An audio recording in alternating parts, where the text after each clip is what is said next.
Hello mọi người, xem video hay thì hãy đăng ký thành hội viên, like, tìm và comment ngay nhé. Ban đầu không ai quan tâm đến thảm họa này. Nhiệt độ toàn cầu tăng cao trong vài chục ngày.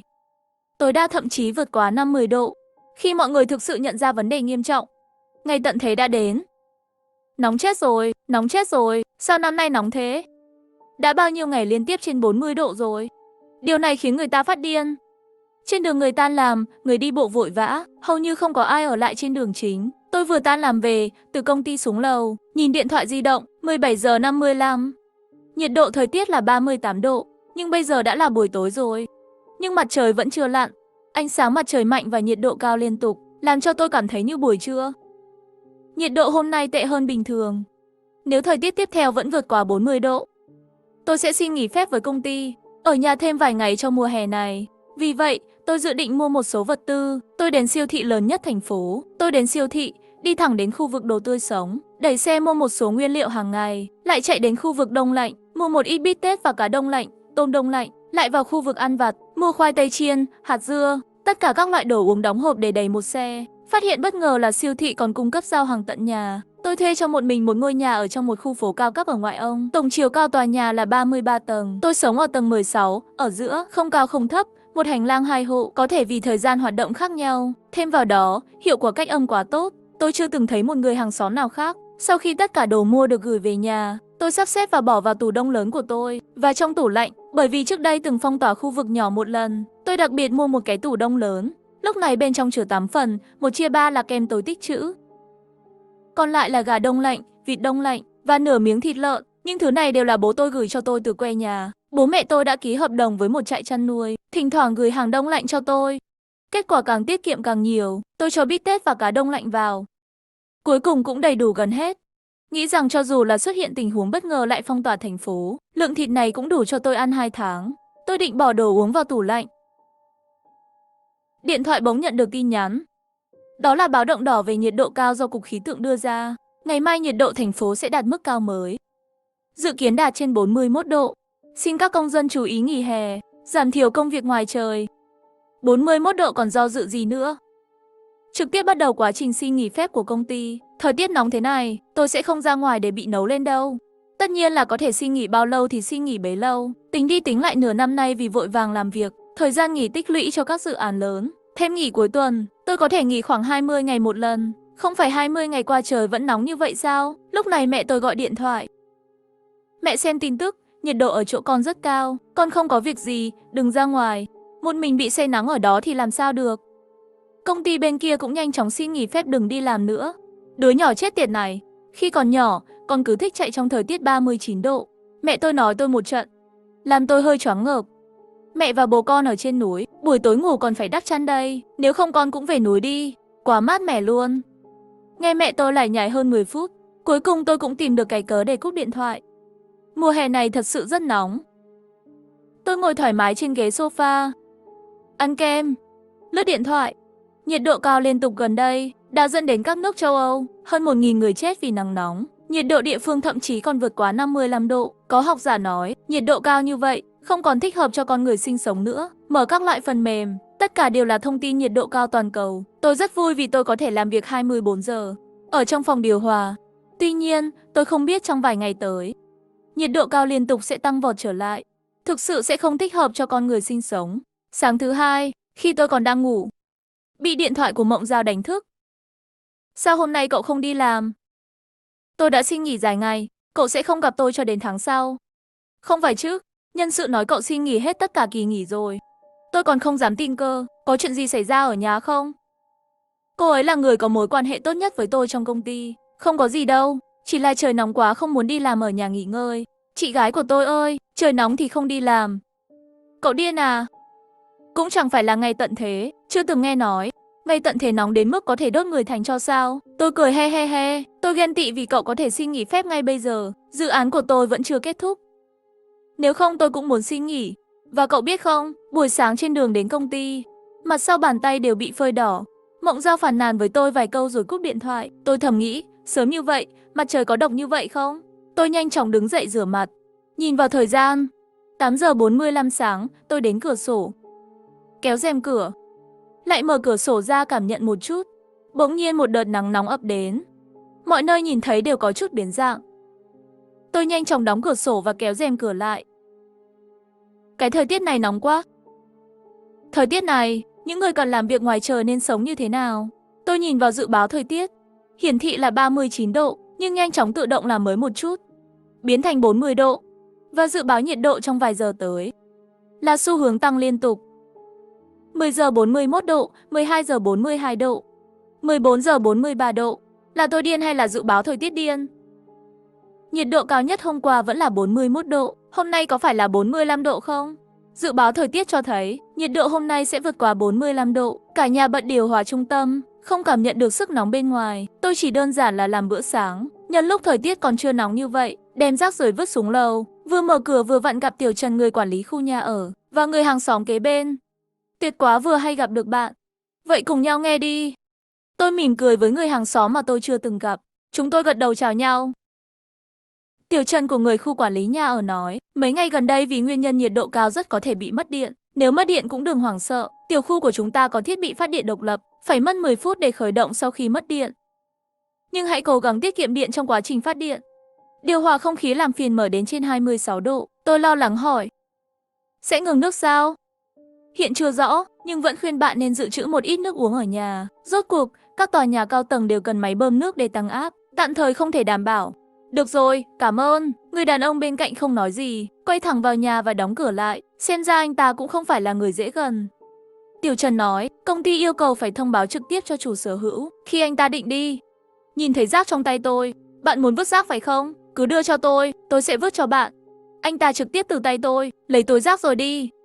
Tôi nghĩ, của nhiên phí bất động sản 20 tệ chiếm mét vuông không phải trả vô ích. Tuy nhiên, âm thanh xe cứu thương lần lượt đi ngang qua hôm nay, và tiếng động của xe cứu hỏa rất nhiều. Có vẻ như thời tiết nóng đã gây ra rất nhiều ảnh hưởng. Tôi ngồi trên ghế sofa, bật điều hòa, ăn kem, cảm thấy có chút tội lỗi. Tiêu đề trên trang nhất trên web, tất cả đều ở khắp mọi nơi, các tình huống thảm họa khác nhau do thời tiết nhiệt độ cao. Tôi mơ hồ cảm thấy, nếu thời tiết nhiệt độ cao tiếp tục, sẽ có vấn đề lớn. Chắc chắn, nhiệt độ tiếp tục tăng trong vài ngày tới. Nhiệt độ ban ngày cao nhất đạt 47 độ đáng kinh ngạc. Ngay cả giữa đêm cũng có nhiệt độ cao 39 độ. Tất cả công việc ngoài trời đều ngừng hoạt động. Hầu hết các công ty chuyển sang làm việc trực tuyến. Trên tin tức liên tục xuất hiện có người tiếp xúc với mặt đất, tin tức về việc da bị bỏng nặng. Nhiệt độ mặt đất thậm chí đạt trên 75 độ. Ngoài ra còn có rất nhiều thợ điện để sửa chữa điện, bị nhiễm bệnh nhiệt xạ và không qua khỏi. Khi nhiệt độ tiếp tục tăng cao, có vấn đề về điện ở nhiều nơi. Tin nóng chết người cũng ngày càng nhiều. Cấp cao mở biện pháp phòng hộ khẩn cấp. Mở tất cả các hội trường có điều hòa. Sân vận động và trung tâm mua sắm là nơi trú ẩn 24 giờ. Số người chết vì nóng. Hay là khi nhiệt độ tiếp tục tăng lên. Bệnh viện quá tải. Cháy thường xuyên ở các khu vực. Tôi nói chuyện điện thoại với bố mẹ mỗi ngày, ngay cả khi họ ở trên núi. Nhưng mấy ngày gần đây nhiệt độ cũng vượt qua 40 độ. Con không cần phải lo lắng về chúng ta.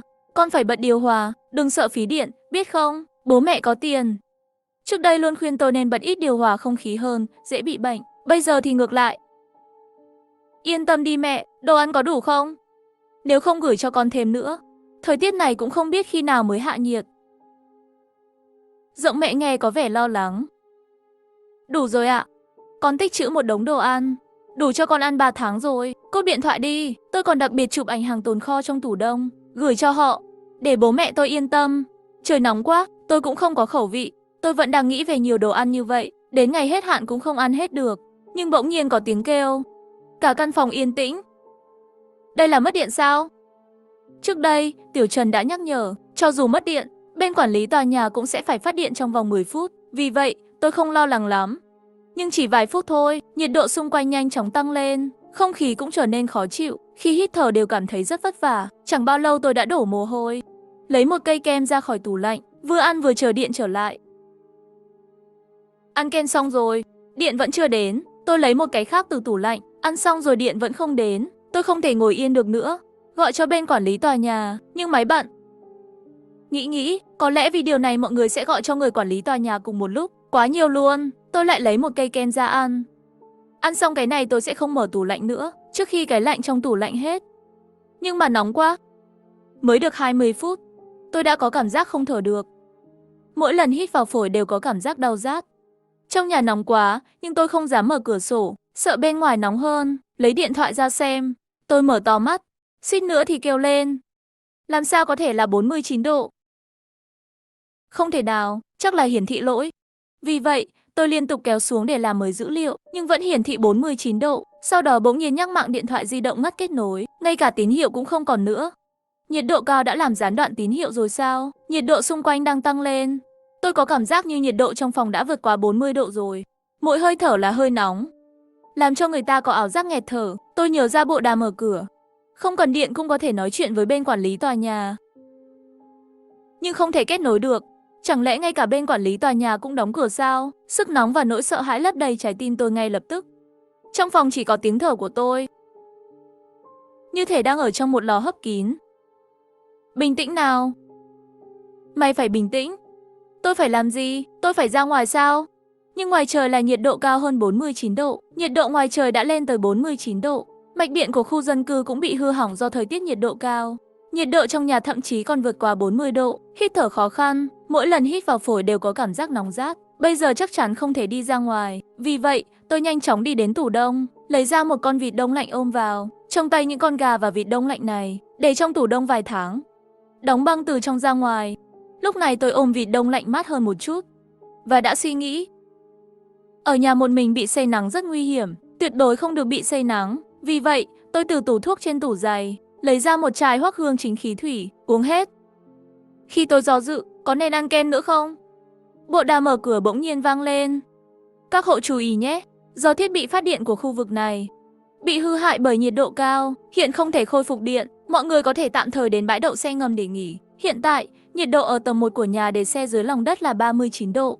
Tầng hầm thứ 2 là 38 độ. Phải rồi, còn có nhà để xe dưới lòng đất. Sao tôi không nghĩ ra vậy? Tôi lập tức lấy một cái túi xách, đựng đầy mấy ổ bánh mì và 3 chai nước khoáng, và chìa khóa xe. Cầm túi lên rồi đi ra ngoài. Khi mở cửa ra ngoài, vừa vặn gặp phải hàng xóm cũng đi ra. Thật là trùng hợp.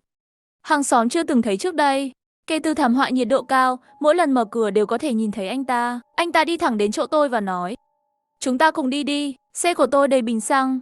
Tôi vô thức lùi lại một bước. Sau khi bị người cũ làm tổn thương, tôi luôn có thói quen sợ đàn ông. Tôi tạm thời không thể tin tưởng anh ta. Xin lỗi, tôi không có ý xấu. Tôi nghĩ chúng ta đều có xe. Trước tiên đến xe của tôi để bật điều hòa không khí, chờ cho đến khi xe tôi hết xăng rồi mới đến xe của cô. Bằng cách này chúng ta có thể tồn tại thêm một thời gian nữa. Anh ta nhìn vào mắt tôi có vẻ hơi mất mát. Và hành lang có vẻ nóng hơn cả trong nhà. Không khí tôi hít vào hơi nóng. Cũng không thể do dự. Được, đi thôi, trong thảm họa thiên nhiên này không ai có thể ở một mình. Chỉ có đi theo đoàn mới có thể sống sót. Không có điện, chúng tôi chỉ có thể đi cầu thang. Khoảnh khắc mở cửa hành lang, một làn gió mát thổi đến. Nhưng dù sao trong hành lang cũng không thông gió. Tôi đoán là chẳng bao lâu nữa ở đây cũng sẽ nóng lên. Chúng tôi phải tăng tốc độ. Ngay sau đó chúng tôi đến tầng 1 của nhà để xe dưới lòng đất. Ở đây không nóng như trên lầu, nhưng cũng rất khó chịu. Hàng xóm nhanh chóng vào ghế lái và khởi động chiếc xe. Và tôi ngồi vào ghế sau. Với việc mở điều hòa trong xe, nhiệt độ trong xe giảm dần. Mặc dù vẫn ngột ngạt, nhưng ít ra cũng không còn nóng nữa. Người hàng xóm ở ghế lái phía trước nói: xin chào, tên tôi là Mao Bất Phàm, nên xưng hô với cô như thế nào? Tên tôi là Tô Ưu. Trong trường hợp này không có chút hứng thú nào để nói chuyện tiếp. Sau đó chúng tôi không nói chuyện nữa, yên lặng và cảm nhận nhiệt độ mát mẻ trong xe. Thiên tai này không biết khi nào mới kết thúc. Mao Bất Phàm bật radio trên xe lên. Được biết, nhiệt độ cao và thời tiết khắc nghiệt sẽ kéo dài thêm một tuần nữa. Xin vui lòng cố gắng không ra ngoài. Tôi thở dài. Hàng xóm tiếp tục thay đổi đài phát thanh. Nhiệt độ ở đảo Cách Linh trong những ngày gần đây bất thường, cao hơn 30 độ C so với năm trước, dẫn đến một lượng lớn sông băng tan chảy. Thời tiết nóng khắc nghiệt trên toàn cầu đã gây ra tổn thất kinh tế khôn lường. Các nhà khoa học dự đoán nhiệt độ cao nhất vẫn chưa đạt đỉnh điểm. Mao Bất Phàm lặng lẽ tắt radio. Tiếp tục nghe cũng không có ý nghĩa gì, chỉ có một tin tức xấu đáng lo ngại hơn tin tức trước mà thôi. Ngày càng có nhiều người đi ngang qua xe của chúng tôi, nhiều xe hơn được khởi động. Nhưng tôi chợt nghĩ đến chuyện không có điện. Hệ thống thông gió trong nhà để xe ngầm, có phải nó không hoạt động không? Trong khi tôi vẫn đang suy nghĩ, Mao Bất Phàm mạnh mẽ quay đầu nhìn tôi nói: Tôi chúng ta phải lên lầu. Anh đang nói gì vậy? Chúng ta không nên xuống lâu. Có quá nhiều xe hơi, ở đây có thể rất nóng và nguy hiểm. Ý anh là, tôi cũng nhận ra điều gì đó. Nhanh chóng nhìn xung quanh, Nhà để xe dưới lòng đất lớn thế này, hơn nữa cũng không thông gió, lượng lớn khí thải ô tô sẽ khiến nhiệt độ tăng lên. Hàm lượng carbon monoxide cũng sẽ tăng mạnh. Tôi sợ ở đây sẽ nguy hiểm hơn ở nhà. Tôi sửng sốt một lúc, không biết phải làm gì. Nếu cô không muốn quay lại tầng trên, cứ ở trong xe của tôi. Chỉ cần không ra khỏi xe, chắc là không nguy hiểm đâu. Nhưng, Mao Bất Phàm lại muốn nói. Thực ra tôi hiểu, khi xe hết dầu, tôi vẫn phải ra khỏi xe. Đến lúc đó không chỉ phải chịu nhiệt độ cao, nhưng cũng có thể bị ngạt thở do hít phải khí carbon monoxide. Sau khi cân nhắc, tôi đã đưa ra quyết định. Nhìn thấy, có người đi ngang qua tôi với một cô bé. Tôi không nỡ vẫn nhắc nhở. Có quá nhiều xe bận ở đây. Carbon monoxide sẽ sớm vượt quá tiêu chuẩn. Tôi đề nghị các cô nên về nhà. Nhưng họ không để ý đến tôi. Đi thẳng. Tôi thở dài một hơi thật sâu. Tôi cũng nhắc rồi, nhưng cũng không phải là thánh mẫu. Khi chúng tôi leo lên đến tầng 10, gặp được Tiểu Trần của bên quản lý tòa nhà. Anh ta thấy chúng tôi quay lại, khuôn mặt ngạc nhiên hỏi, hai người có phải muốn quay lại lấy đồ không? Chúng tôi sẽ về nhà. Nhưng mà, tốt nhất là thông báo cho những người trong nhà để xe dưới lòng đất. Cẩn thận carbon monoxide vượt quá tiêu chuẩn. Biểu tình Tiểu Trần do dự một chút, nói nhẹ nhàng với chúng tôi. Bên khu quản lý tòa nhà có nhiệt kế, bên ngoài không phải là 49 độ, mà là 56 độ. 56 độ. Tôi và Mao Bất Phàm vẫn đang vất vả leo cầu thang. Tôi đã mệt mỏi ngồi trên mặt đất thở hổn hển. Tôi có thể cảm thấy nhiệt độ xung quanh đang tăng nhanh. Hít thở như trong phòng tắm hơi. Đợt nắng nóng tràn vào ngực. 56 độ, ngoài trời 56 độ. Nhiệt độ đã 56 độ chưa?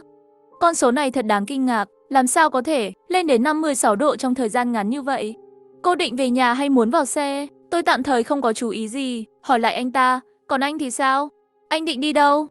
Nhiệt độ cao khiến không khí loãng, chúng tôi lại leo lên rất nhiều tầng, tôi cảm thấy như cả người sắp cháy rồi. Mà Bất Phàm không trả lời tôi, chỉ là mở ra nước khoáng một hơi uống nửa chai. Đổ nửa chai nước còn lại lên đầu. Tôi cũng lấy nước khoáng trong túi ra, học theo anh ta uống hết nửa chai, đổ phần còn lại lên đầu. Lúc này tôi mới có chút thanh tỉnh, cố gắng sử dụng những tế bào não còn lại rất ít. Giờ là 4 giờ 30 chiều. Còn ít nhất 1 tiếng rưỡi nữa là mặt trời lặn. Chênh lệch nhiệt độ giữa trong nhà và ngoài trời thường là 3 đến 5 độ. Nói cách khác, nếu tôi về nhà, rất có thể bị nướng ở nhiệt độ cao trên 50 độ. Nhưng nếu quay lại xe... Khi tôi còn do dự, bỗng nhiên nghe thấy tiếng kính vỡ. Ước tính, cửa sổ ở hành lang bên ngoài đã bị phơi nắng. Không khí xung quanh nóng hơn. Phải đi rồi, tôi chọn về nhà. Tôi theo sát phía sau mà không cần suy nghĩ. Ảnh hưởng của nhiệt độ cao nhiều hơn tưởng tượng. Tôi nghe thấy ngoài hành lang, tiếng kính vỡ liên tục vang lên. Mới đến tầng 13, tôi đã mệt thành chó rồi. Đỡ tường, cả hai chân cứng đến mức không thể đi được. Mà Bất Phàm quay đầu lại và kéo tôi qua, kéo tôi chạy lên. Thực sự nóng quá. Không khí nóng như muốn đốt người thành tro. Tầng 14. Tầng 15. Sắp đến tầng 16 rồi. Nhiệt độ trên mặt đất đã nướng qua dày rồi. Ngay cả bàn chân cũng cảm thấy hơi nóng. Nóng quá. Mồ hôi trên người vừa rơi xuống đất liền bị bốc hơi, phát ra âm thanh nóng hổi. Cuối cùng, mở khóa vân tay thành công. Chào mừng về nhà. May mà ổ khóa mật khẩu vẫn chưa bị hỏng. Sau khi tôi vào, tôi nhanh chóng chạy đến trước tủ đông, tham lam hít thở một chút lạnh lẽo còn sót lại bên trong. Về nhà là đúng. Tôi tiết kiệm được nhiều thịt đông như vậy, và trước đây sợ ngừng nước, đã đổ đầy bồn tắm trong phòng tắm. Tránh được hơn 1 giờ còn lại hẳn là không thành vấn đề. Có thể chịu được đến khi mặt trời lặn thì hôm nay sẽ sống lại. Anh cũng lấy mấy khối thịt theo tôi vào phòng tắm đi. Một lát sau tôi và Mao Bất Phàm mặt đối mặt. Hai người ngồi xổm trong nước của bồn tắm. Trên tay mỗi người còn ôm một con vịt đông lạnh. Hình ảnh này tuy có chút khó xử, nhưng nó có ích. Ít nhất nhiệt độ cơ thể đã có thể chịu đựng được. Trong phạm 6 như thế này rồi. Cô đúng là người tài năng. Bên trong tủ đông đông lạnh nhiều thịt như vậy, sợ thây ma bùng phát sao? Tôi thà là thây ma bùng nổ, để tôi có thể ở nhà ít nhất vài tháng, không cần sợ bị nóng chết. Tôi chậm rãi nhìn ra cửa sổ phòng tắm. Cửa sổ này có thể vì tương đối nhỏ và không bị ánh sáng mặt trời trực tiếp chiếu vào, chưa bị nứt. Bên ngoài cửa sổ in hình thành phố màu vàng, biến dạng cực kỳ không thực tế. Ước gì đây chỉ là một giấc mơ, tôi có thể thức dậy. 2 tiếng sau, mặt trời cuối cùng cũng lặn. Lúc này tôi ngâm trong nước lại cảm thấy hơi lạnh. Mao Bất Phàm lập tức thở ra một hơi. Cuối cùng cũng hạ nhiệt, và tôi cũng định đứng dậy khỏi bồn tắm. Bỗng nhiên cảm thấy chóng mặt. Trời ơi, trước mắt tối quá, cả người mất hết ý thức. Khi tôi mở mắt ra lần nữa, tôi thấy mình nằm trên sàn phòng khách. Nhìn thấy bầu trời ngoài cửa sổ có một tia sáng. Tôi đã hôn mê cả đêm sao?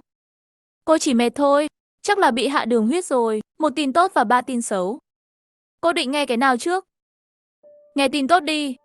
Tin tốt là cô vẫn còn sống. Tin xấu. Tin xấu là nước đã ngừng hoạt động vào nửa đêm qua, điện đến bây giờ cũng không bật, hơn nữa điện thoại cũng không có sóng. Không còn gì cả. Tôi thực sự hơi hoảng sợ, vậy tôi phải làm gì bây giờ? Nếu hôm nay nóng như hôm qua, tôi êm rằng không có cách nào để vượt qua được, còn tin tốt nữa. Chức năng radio của điện thoại vẫn có thể sử dụng được. Mau Bất Phàm bật radio lên.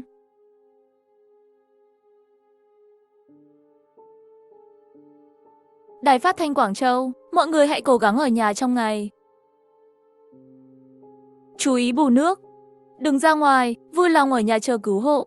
Thảm họa nhiệt độ cao này đã ảnh hưởng đến 16 tỉnh trên cả nước. Nhiệt độ tối đa đã lên tới 60 độ. Lần này điện thoại cũng hoàn toàn hết pin rồi. Nhiệt độ cao nhất có thể lên tới 60 độ không? Nếu nhiệt độ cao như vậy tiếp tục, con người còn sống được không? Nền văn minh cũng sẽ biến mất. Cô có sạc dự phòng không? Mặc dù có nhưng không sạc. Nếu có thể có tấm pin mặt trời thì tốt rồi. Tấm năng lượng mặt trời. Mà Bất Phàm, hình như tôi có tấm pin mặt trời. Cái gì? Thiết bị sạc năng lượng mặt trời gia đình. Ngay sau ghế sofa. Trong nhà cô thế mà có cái này. Tôi thật sự rất may mắn. Năm ngoái để đi du lịch tự lái, thiết bị chạy bằng năng lượng mặt trời công suất cao được mua đặc biệt, nhưng lại bị tôi cứ để ở trong góc phủ đầy bụi. Nhưng bây giờ nó lại có thể được sử dụng trong ngày tận thế của nhiệt độ cao. Chúng tôi chuẩn bị trước khi mặt trời mọc, cố định bảng sạc năng lượng mặt trời vào bên ngoài cửa sổ phòng.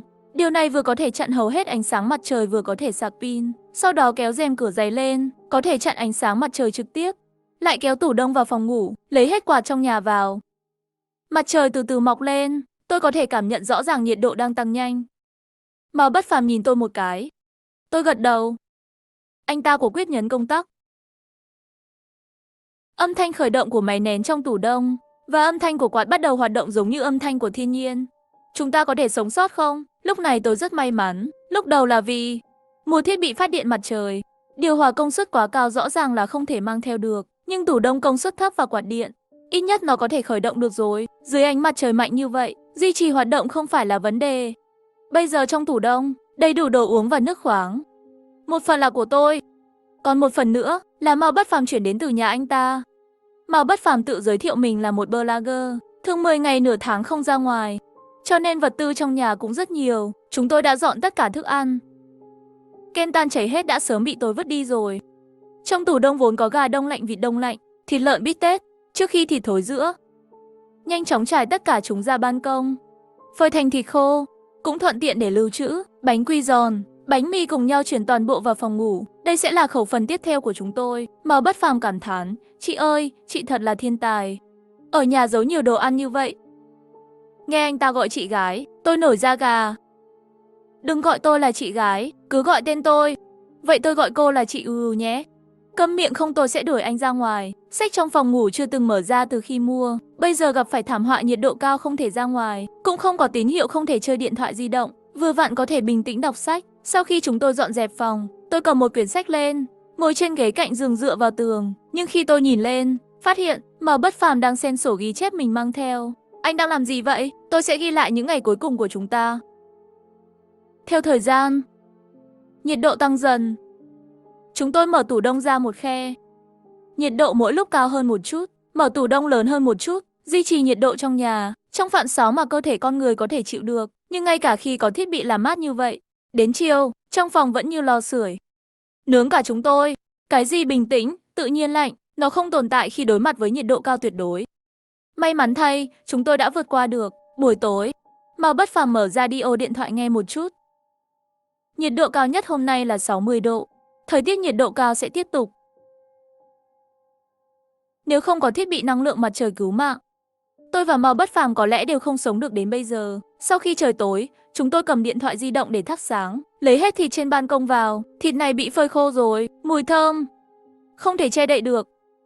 Tôi đã có chút lo lắng, nó sẽ dẫn đến những kẻ âm mưu xấu xa không? Cẩn thận mấy ngày rồi, nhưng không có ai khác xuất hiện.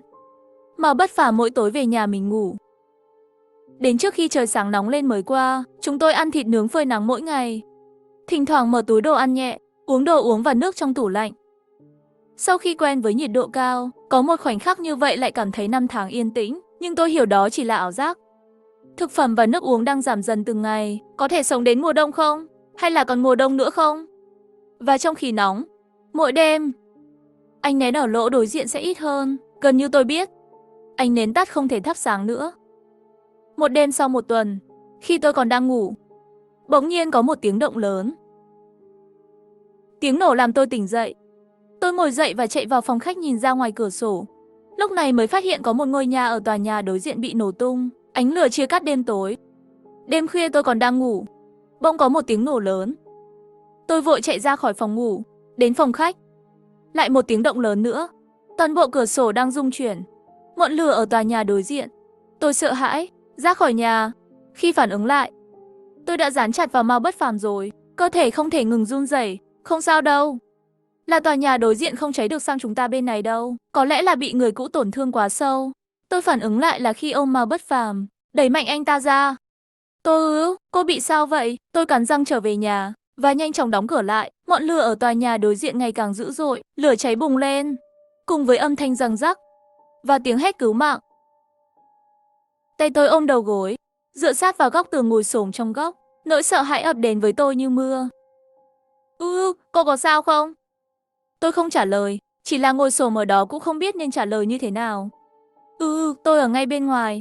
Sẽ ổn thôi, cô yên tâm. Qua cửa sổ, nhìn ánh lửa càng ngày càng lớn của tòa nhà đối diện. Có người thoát ra khỏi ánh lửa, rơi xuống như chim lửa không cánh. Tôi không dám nhìn nữa. Tất cả những điều không thể tin được này xảy ra trong mắt. Chúa ơi! Nếu đây thực sự là ngày tận thế, xin hãy nhanh chóng giải thoát cho tôi.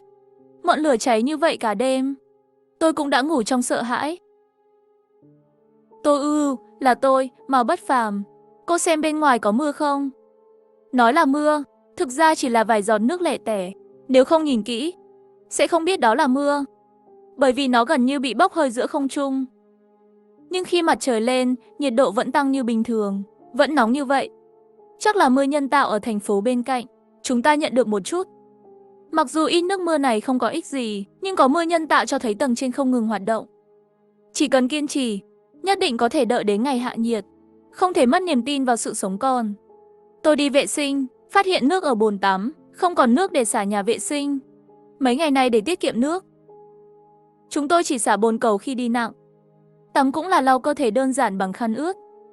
Nhưng cũng không chịu được nhiệt độ cao trong thời gian dài, nước bốc hơi rất nhanh. Thế là tôi đề nghị với Mao Bất Phàm, nhà vệ sinh hết nước rồi, tiếp theo chúng ta mỗi ngày một lần đi.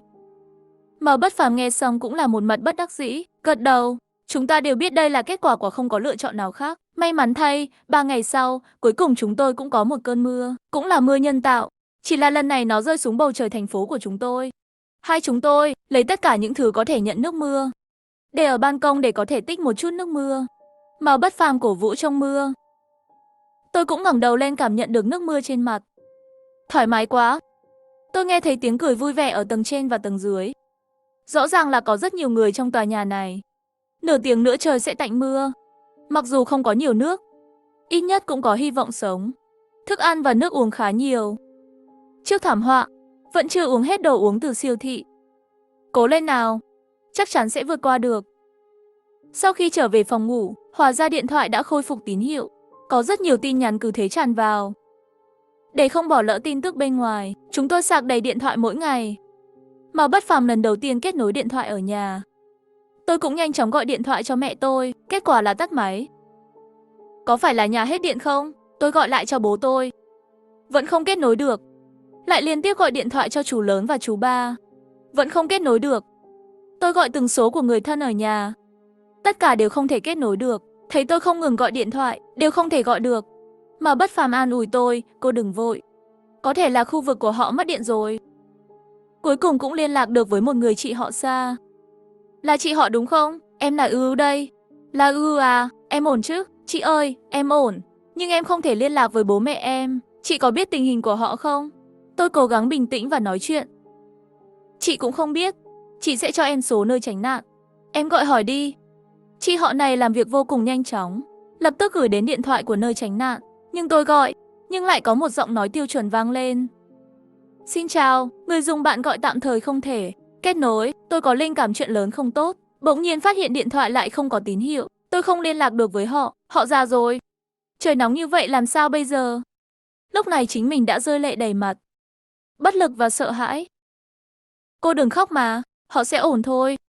Nhiệt độ cao như vậy, ngay cả trong núi cũng không thể sống sót. Thêm tín hiệu tắt nguồn. Tôi sợ họ gặp tai nạn. Họ nhất định sẽ ổn thôi, chắc chắn họ đang ở trong hầm trú ẩn. Chỉ là liên lạc bị hỏng thôi. Mà Bất Phàm không ngừng an ủi tôi. Tôi hối hận vì tôi không nên cố ý như vậy, một mình chạy đến nơi xa như vậy để sống. Mỗi năm chỉ về thăm họ một lần. Nếu có thể làm lại, tôi nhất định sẽ luôn ở bên cạnh họ. Không đi đâu cả, chắc bố mẹ cô đang ở nơi không có tín hiệu. Chắc chắn cũng vội liên lạc với cô, vì tín hiệu điện thoại di động có thể được khôi phục một lần, chắc chắn sẽ khôi phục lại lần thứ hai. Chúng ta phải kiên nhẫn chờ đợi, được không?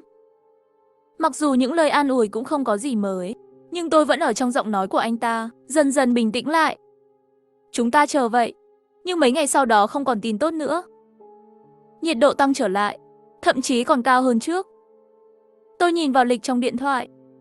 Bắt đầu từ ngày đầu tiên tôi xin nghỉ phép, đã 23 ngày rồi. Nhiệt độ ở giữa gần như liên tục tăng lên. Chỉ vào ngày mưa nhân tạo, hạ xuống một chút, nhưng ngay lập tức nó leo lên trên 60 độ. Trái đất đang nóng lên. Con người sẽ tuyệt chủng vì nhiệt độ cao sao? Có lẽ, con người là virus tồn tại trên bề mặt trái đất. Bây giờ trái đất đang rất nóng. Phải dựa vào nhiệt độ cao để tiêu diệt virus. Đây không phải là ngày tận thế. Chỉ là ngày tận thế của nhân loại thôi. Nhiệt độ cao nhất dự kiến hôm nay sẽ đạt 66 độ. Xin mời cư dân. Chúa ơi, 66 độ.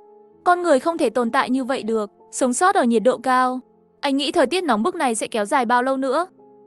Trên đài phát thanh nói còn 1 tháng nữa. Tôi hỏi anh nghĩ gì? Đừng nghĩ xem tôi như thế nào nữa. Cô xem đèn trên đỉnh đầu có đang lắc không? Tôi nhìn lên và thấy, đèn kia hình như lắc vài cái. Chẳng lẽ tôi bị hoa mắt sao? Thôi rồi, là động đất. Mà Bất Phàm mau chóng đến gần tôi, kéo tôi vào góc tường. Khi động đất, góc tường là không gian tam giác cứu mạng. Trận động đất ngày càng mạnh. Tôi sợ lắm. Dựa chặt vào người duy nhất có thể dựa vào trước mặt. Trận động đất này đến không báo trước. Nghe nói hạn hán kéo dài sẽ gây ra chuyển động của vỏ trái đất, gây ra động đất. Rất nhiều ngày nhiệt độ cao. Mặc dù động đất đến bất ngờ, nhưng cũng không thể tránh khỏi. Không biết bao lâu rồi.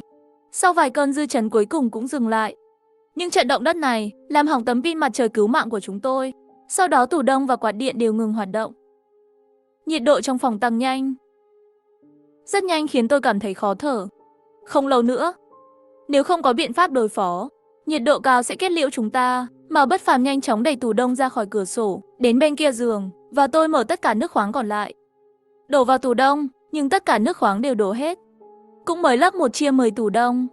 Toàn bộ quá trình chỉ mất chưa đầy 5 phút, nhưng nhiệt độ xung quanh, đến ngay cả thở, cũng phải vô cùng cẩn thận.